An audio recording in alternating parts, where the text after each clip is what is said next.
Everyone, कैसे हैं आप सभी। देखिए 2024 आ गया और इस साल आपको कुछ ऐसे स्पेसिफिक रेजोल्यूशंस लेने हैं, इस तरह के डिसीशंस लेने हैं जो कि आपके जीवन को एक स्पेसिफिक डायरेक्शन दे सकें। इन्हीं संदर्भों पर हम बात करेंगे, but before starting session I would say please like, subscribe, share and motivate channel for new updates. आपको सबसे पहले यह समझना होगा कि आपको ऐसे स्टेप्स लेने हैं, ऐसे डायरेक्शन में आपको अपने जीवन को ले जाना है जिससे कि आप अपने जीवन को सही और सार्थक अर्थों में व्यतीत कर सकें, कुछ स्पेसिफिक अचीवमेंट अपने जीवन में ले सकें। और ये तभी संभव है जबकि आपकी एनर्जी फालतू के कार्यों पर व्यस्त ना हो, फालतू के लोगों पर व्यस्त ना हो। यहाँ पर मेरे कहने का अभिप्राय ये है कि ऐसे लोगों पर अपनी एनर्जी, अपने इमोशंस को वेस्ट नहीं करना है जिनसे कि आप खुद परेशान रहते हैं। आपको कुछ बातें अपने मन मस्तिष्क में अच्छी तरह से बैठानी होंगी, अच्छी तरह से उनका एनालिसिस करना होगा कि आपको अपने जीवन में इस तरह के स्टेप्स लेने हैं जिससे कि आपकी एनर्जी का, आपकी जो इंटरनल एनर्जी है, जो आपके इंटरनल एबिलिटी है, उसका भली भांति यूज हो सके।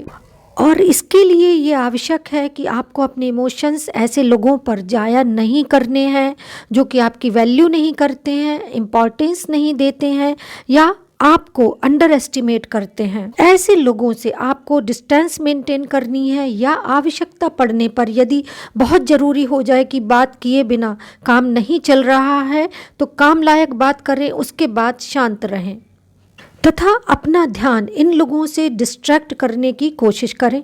लेकिन इसका मतलब ये ज़रूरी नहीं है और इसका मतलब ये बिल्कुल भी नहीं है कि आप डंके की चोट पर हल्ला करें और सबसे कहें कि मैंने तुमसे अपने रिलेशन को ब्रेक कर दिया है। ऐसा कहने की ज़रूरत नहीं है उन लोगों से। ये तो आ बैल मुझे मार जैसी सिचुएशन को क्रिएट करना होगा, तो आपको इस तरह का कोई भी स्टेप नहीं लेना है। ऐसा करने से यदि आप ऐसे लोगों से डिस्टेंस मेंटेन करेंगे तो निश्चित ही आपकी जो एनर्जी है वो बचेगी, आपके जो इमोशंस हैं वो वेस्ट नहीं होंगे, आपका जो समय है वो बर्बाद नहीं होगा और आप अपने जीवन में कुछ सार्थक कर सकेंगे। तथा ऐसे लोगों से आप बिल्कुल भी परेशान नहीं होंगे तथा उन्हें ऐसा मौका नहीं देंगे कि वे आपको परेशान कर सकें। वे स्वयं ही बेचैन हो जाएंगे कि ये व्यक्ति हमसे क्यों नहीं बोल रहा है, क्यों इसने डिस्टेंस मेंटेन कर ली है, क्यों ये इतना रिजर्व है, इतना डिस्ट्रैक्ट हो गया है। तो इस तरह से आपको उनके साथ इमोशनली इंगेज नहीं होना है जिससे कि आप अपने समय का, अपनी शक्ति का और अपनी भावनाओं का सही डायरेक्शन में उपयोग कर सकें। दूसरी बात, 2024 में जो कि आपको रेजोल्यूशन लेना है और समझना है कि आप ऐसे लोगों की कंपनी से बिल्कुल दूर रहें जो कि अननेसेसरी प्रदर्शन करके दूसरे को अंडर एस्टिमेट करते हैं। समझे ना कि आप, मैंने क्या कहा।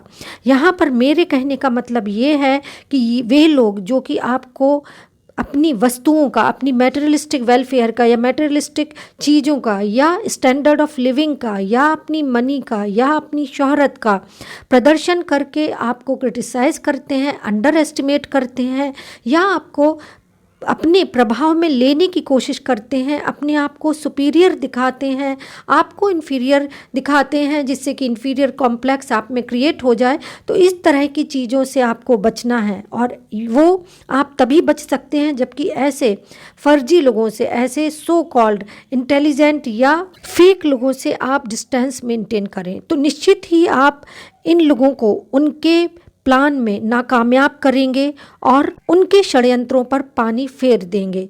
आपने सुना होगा ना, थोथा चना बाजे घना। जो व्यक्ति अंदर से खोखला होता है वो ज़्यादा प्रदर्शन करता है। एक कहावत और सुनी होगी कि 3 में न 13 में और ढोल बजाएं डेरा में। यानी ऐसे लोग जो सिर्फ प्रदर्शन को ही अपने जीवन का एक अहम अंग मानते हैं और उसके द्वारा दूसरों को परेशान करते हैं, मेंटली डिसअपॉइंट करते हैं, उनमें इस तरह की फितरत होती है कि जब तक वे प्रदर्शन ना कर ले उनकी रोटी हजम नहीं होती है। तो ऐसे दुष्ट लोगों को आप मैसेज दें कि उनकी दुष्टता, धूर्तता और जो उनकी चालाकी है वो आपके ऊपर नहीं चलने वाली।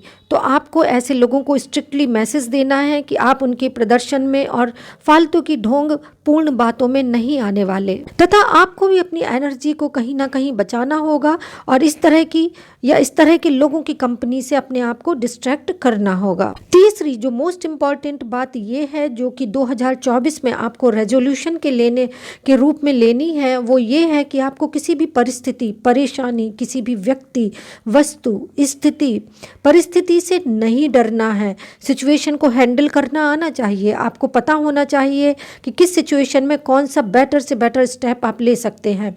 कुछ अपनी व्यक्तिगत योग्यताओं को भी विकसित करें जिनके आधार पर आप स्पेसिफिक डिसीजन ले सकें, तथा अपनी मन शक्ति को इतना स्ट्रांग रखें, आप जानें कि आप एक जीवित व्यक्ति हैं, ईश्वर के द्वारा प्रदत्त ऊर्जा आप में विद्यमान है। तो आपको किसी भी सिचुएशन को हैंडल करना आना चाहिए। आपको अपना बेटर से बेटर उसमें देना चाहिए, और यदि आप नहीं कर सकते तो कम से कम सेल्फ कंट्रोल यानी आत्म संयम को बना के रखें। किसी भी स्थिति परिस्थिति में फियर क्रिएट करने की ज़रूरत नहीं है, डरने की ज़रूरत नहीं है।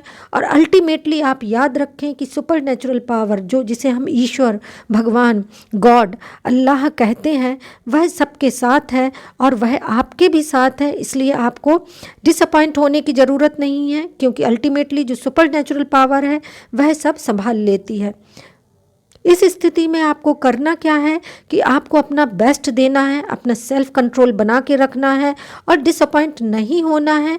तथा चरैवैती आपने सुना होगा, इंडियन फिलॉसफी में चरैवैती का शब्द जो है वो आपने सुना होगा। उसका अर्थ है कि चलते चलो, यानी किसी भी परिस्थिति में डिसअपॉइंट नहीं हो, कार्य करते रहो, कंसिस्टेंसी बनाए रखो और चलते चलो। तो चरैवैती का जो उद्देश्य है उसको अपने जीवन में आपको धारण करना है, रुकना नहीं है, चलते चलना है और कार्य को निरंतर करना है, ये आपको याद रखना है। नेक्स्ट बात जो कि आपको समझनी है वो ये है कि ना तो किसी के प्रदर्शन में आना है, जैसा कि मैंने पहले ही कहा, और दूसरा ये है कि आपको किसी की नकल भी नहीं करनी है कि अमुक व्यक्ति ये कर रहा है तो मैं भी यही कर लूँगा। नहीं, आप संपूर्ण सृष्टा परम ब्रह्म परमेश्वर की अनूठी कृति हैं जिसने आपको बनाया है, यानी आप संपूर्ण विश्व में एक अनूठे व्यक्तित्व हैं। आप जैसा कोई नहीं है, आप में अनुपम विशेषताएं हैं, योग्यताएं हैं, आंतरिक शक्तियां हैं, आप ऊर्जावान हैं क्योंकि आप जीवित हैं। तो ये बात आपको दिमाग में रखनी है। तो किसी भी वर्स्ट सर्कमस्टांसेज में डिसअपॉइंट नहीं होना है और किसी की भी नकल नहीं करना है, तथा अपने अंदर एक रे ऑफ होप बनाकर रखनी है कि ठीक है, सब ठीक हो जाएगा, everything will be okay. There is no need to disappoint at any circumstances of life, because ultimately God gives us inspiration to do what is right and what is wrong. तो ये कुछ स्पेसिफिक टिप थे जो कि आपको अपने जीवन में धारण करने हैं। किसी भी व्यक्ति, वस्तु, परिस्थिति से डरना नहीं है, किसी की नकल नहीं करना है तथा किसी के प्रभाव में नहीं आना है। ऐसे लोगों पर अपने इमोशंस को जाया नहीं करना है जो कि आपकी वैल्यू नहीं करते हैं। तो इस तरह से आपको अपने